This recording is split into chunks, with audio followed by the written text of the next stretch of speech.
Thanks, everybody. We are back with another episode of Schooled Podcast, and this is another part of our influencer series where we interview various influencers across the social media spectrum. And today we're going to be joined by another social media influencer. Her name is Latasha James.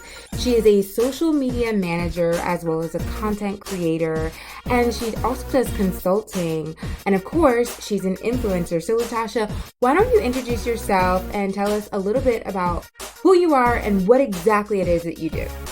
Yeah. Thanks again for having me on the show. I'm really excited to be here.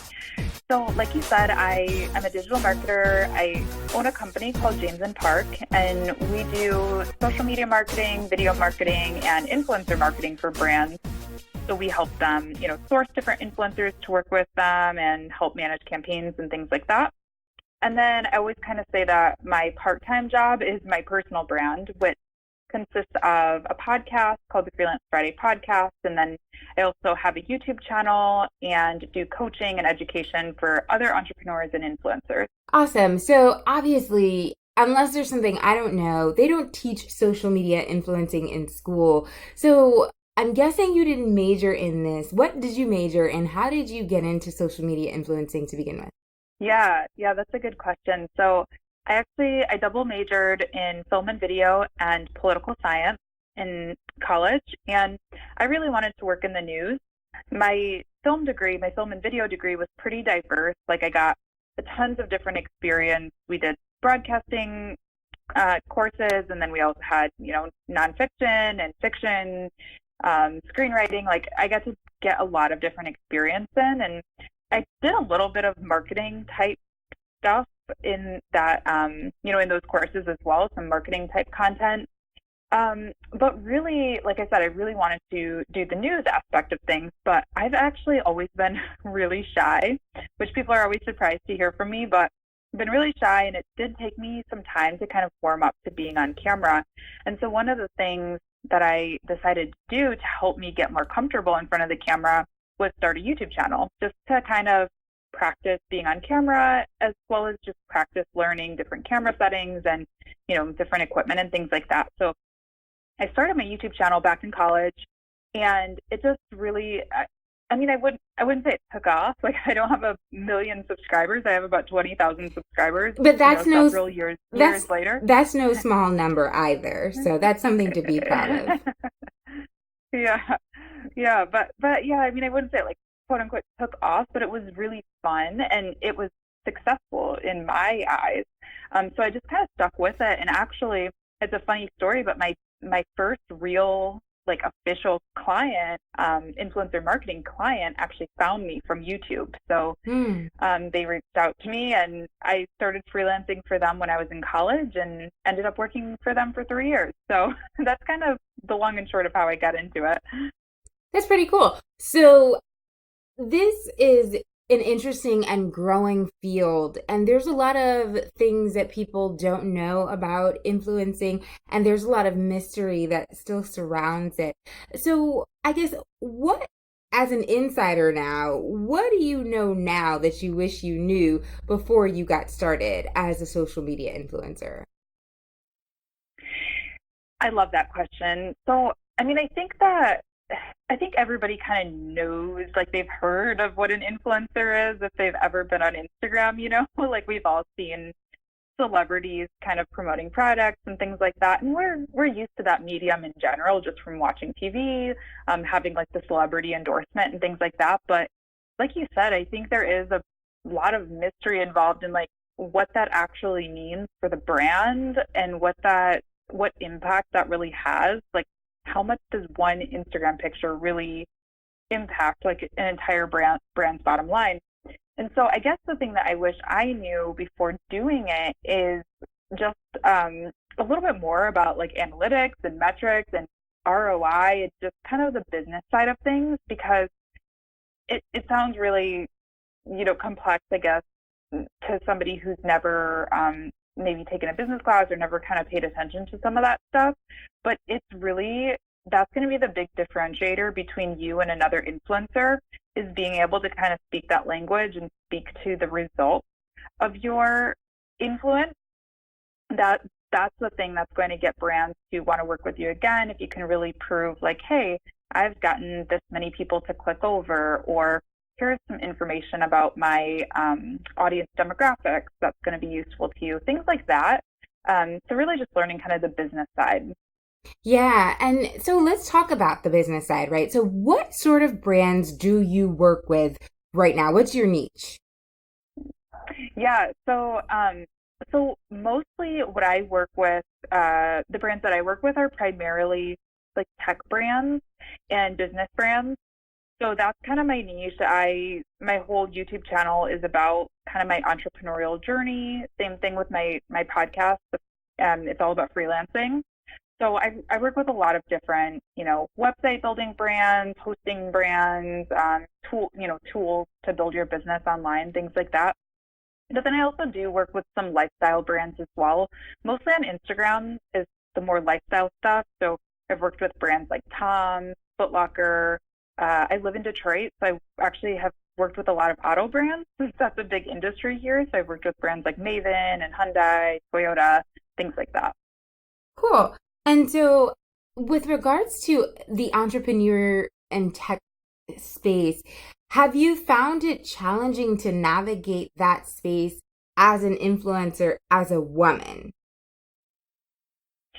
Absolutely. I mean, I think being in that industry in general as a woman has been a learning experience for sure. I think it's definitely an area that's primarily dominated by men.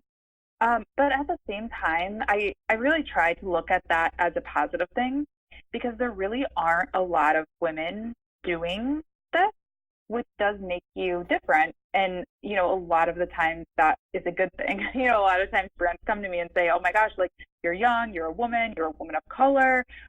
Like, there's not a lot of people doing that. And that really makes me stand out. So I try to just kind of own it. And there are a few women for sure who do it super well that I really look up to. But yeah, it can be kind of a bit of a lonely place, I guess. Do you feel that people are hearing you when you're putting out content, or just seeing you, if you know what I mean? Yeah, no, I definitely know what you mean.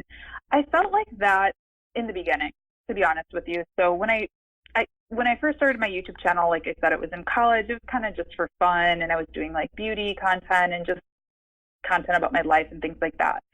So when I started to make the pivot to really niche down and make business content about my entrepreneurial journey, I did get a lot of that pushback. Like, I either got, just like weird comments all the time, or clearly people just not resonating with my message or paying attention to it. But over time, I have definitely cultivated a community.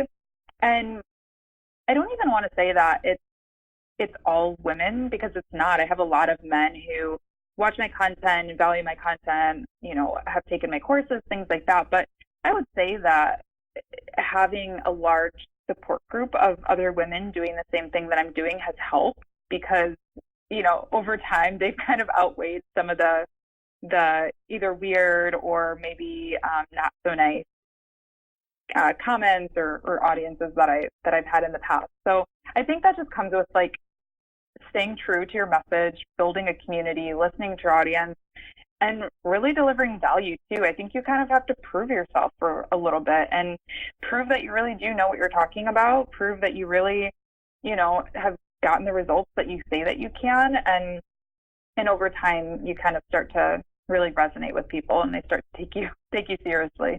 And you definitely seem to have proven yourself. You have over 1.8 million YouTube channel views. You've got 30,000 plus total social media followers and friends. And so obviously you can deliver. What are some of your, I guess, most favorite products that you've marketed through your influencing campaign so far?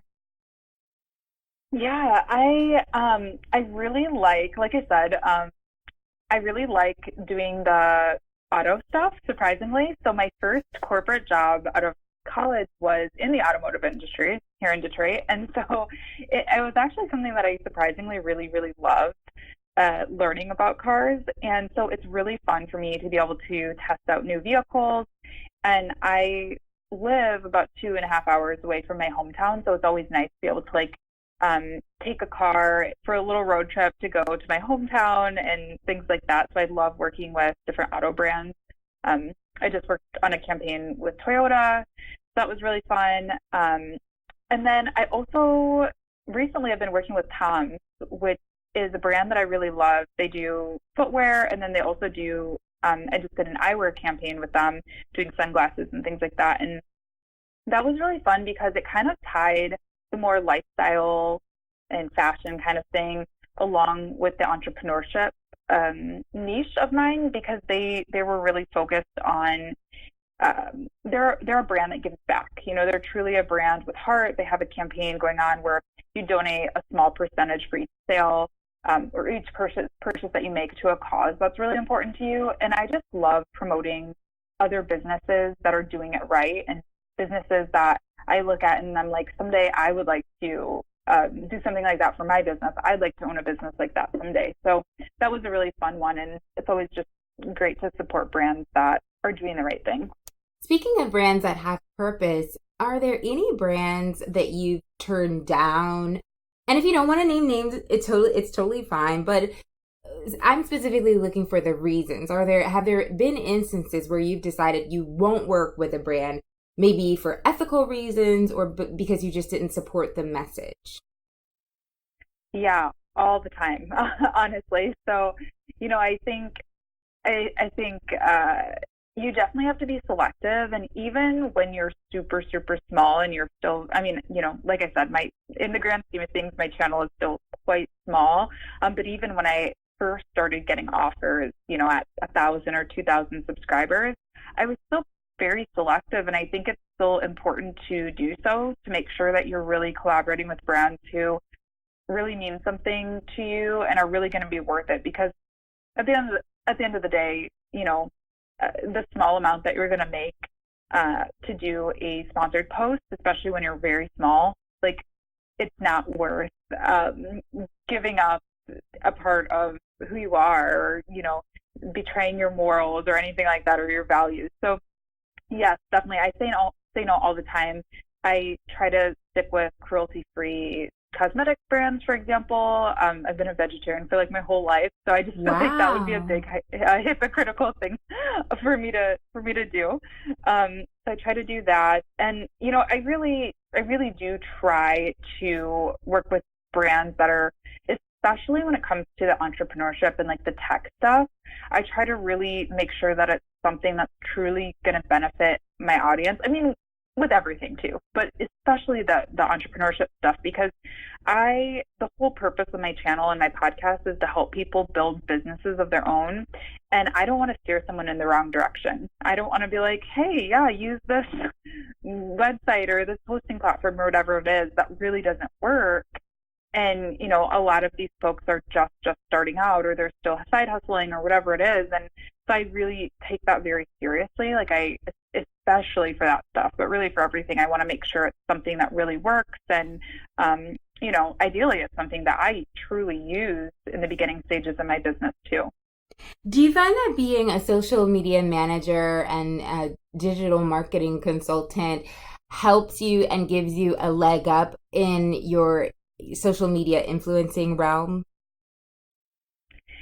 I do, just because, kind of going back to, your earlier question, I kind of am able to speak the language, if you will.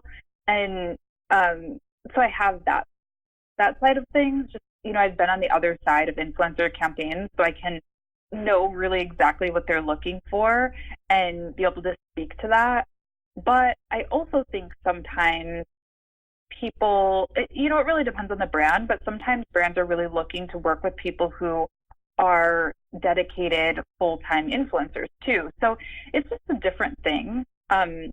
It's a different thing. I think it just depends on what the brand is looking for. But in general, I would say that it's helpful to be able to know some of those marketing terms and kind of have an idea of what the brand is looking for when you're going into it.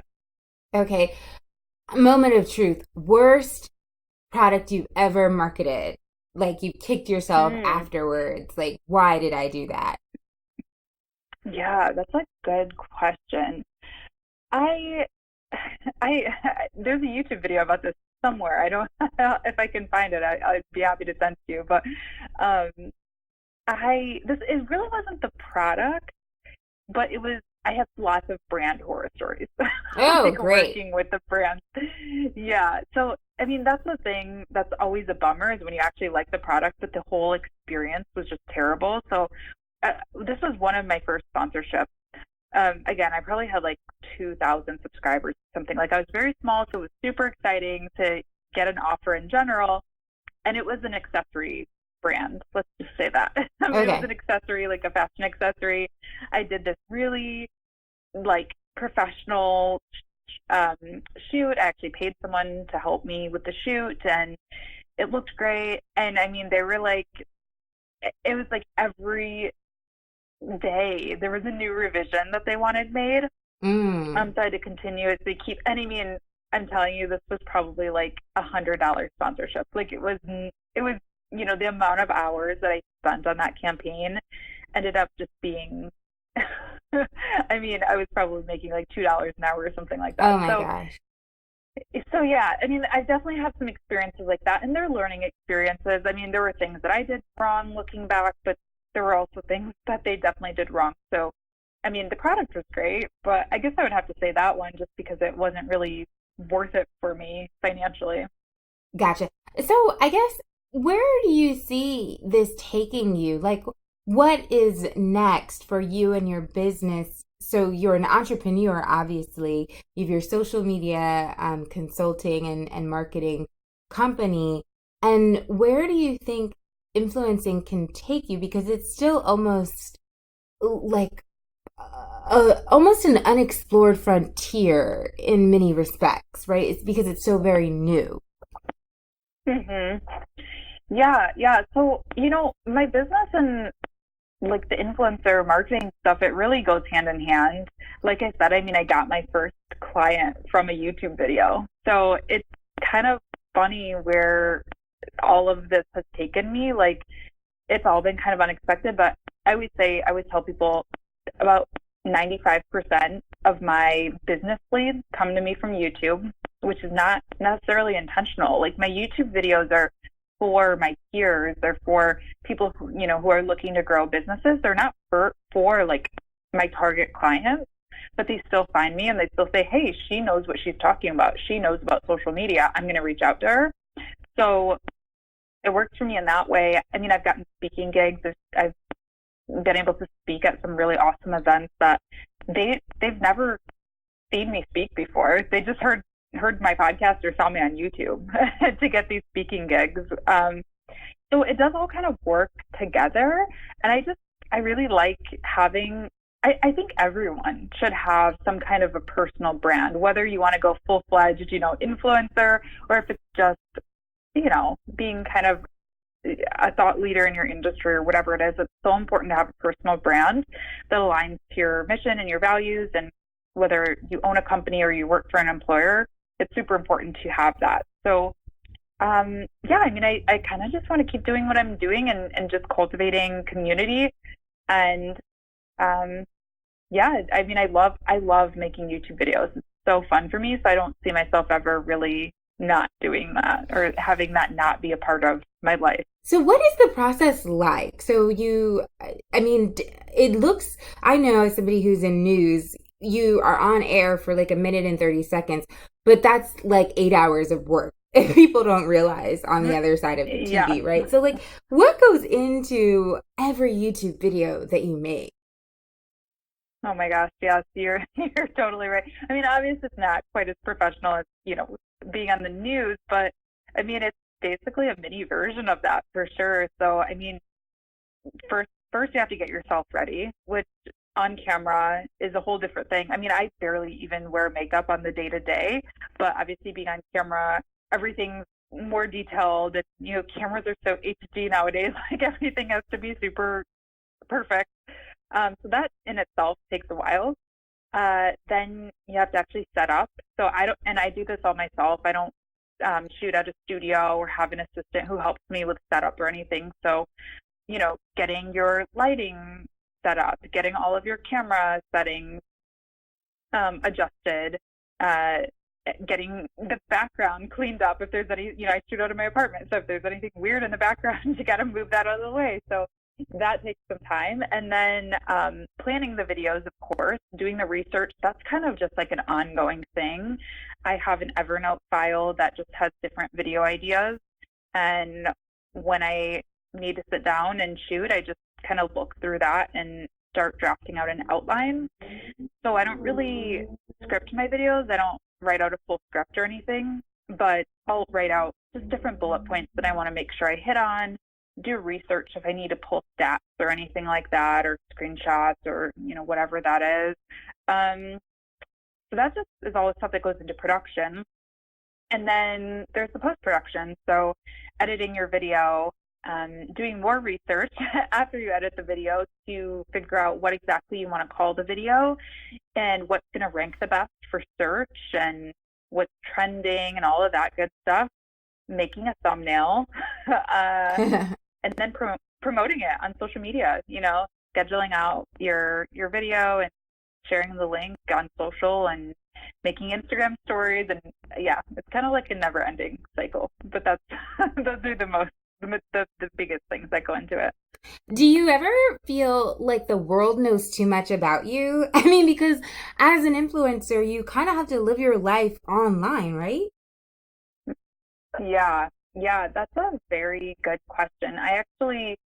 Yes, I do sometimes. It's kind of weird.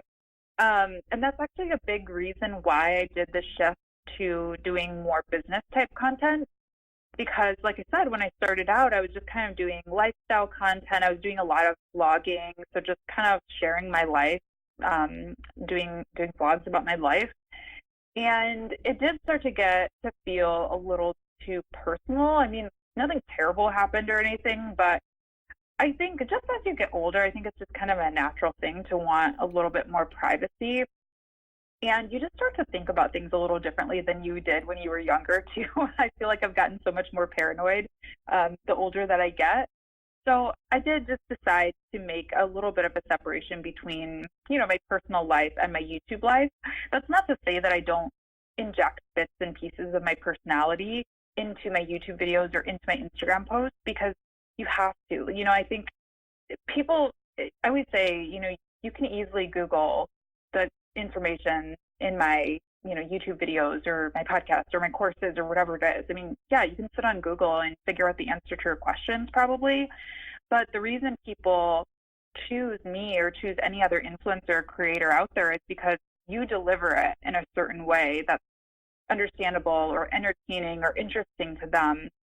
And then also delivering that support and kind of feeling like you have a friend building a community with people. So personality is important. So it is important to add a little bit of that in there, but I do think there's definitely a line. Like there's things I will never show and I don't ever show anymore. So how do you where and how do you draw the line now? Right? So where do you say, okay, this is just something everybody doesn't need to know about, or I'm just not going to let YouTube into this part of my closet or whatever. Right. Yeah. No, I mean, I look at it primarily from a safety perspective. So there are things that I don't show, like I'm even careful about where I live. I talk about living in Detroit or Metro Detroit, but I don't say exactly which city or which neighborhood or anything like that I live in. I don't ever vlog near windows, which is like a weird thing, but I don't want someone to be able to figure out exactly where I am. I don't vlog my car. Just, any type of like identifying things. When I did work in corporate, I'm full-time freelance now, but when I did have a 9-to-5 job, I never talked about where I work. Again, mostly from a safety perspective, just because I didn't want someone to show up at my job. So little things like that. And then I think from a personal perspective, I've been in a relationship, for the past 4 years, but if I were to get in a new relationship or if, that wasn't the case, I don't think I would vlog about that until I was married, probably, just because I did go through a breakup being on YouTube, and that was such a weird, it's weird.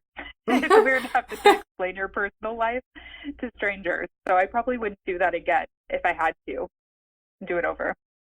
Gotcha. Yeah, I don't know. I kind of feel like relationships should be off limits when it comes to influencing, but that's just me. And I don't know, like sometimes my husband will do the podcast with me, and that it's a project that we started together, but I don't know, that's a little different because it's not video, right?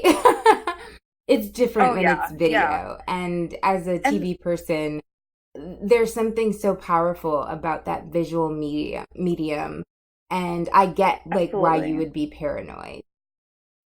Absolutely. And I feel like podcast listeners are so different from video viewers. I mean, I love YouTube is, my number one. So I love YouTube, but you get a lot more trolls on YouTube. A lot of people who just will say like the meanest thing about you or your boyfriend or your husband or whatever for like no reason. Whereas podcasting is different. I've knock on wood yet to get like a hate comment or a troll comment from my podcast. So, how do you ignore the haters on YouTube?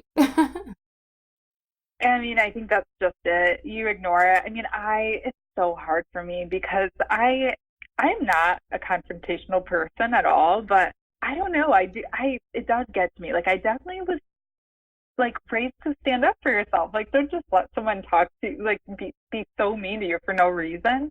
So it is hard for me. Like when I get something that's really mean, I'm always tempted to like write something a little snarky back.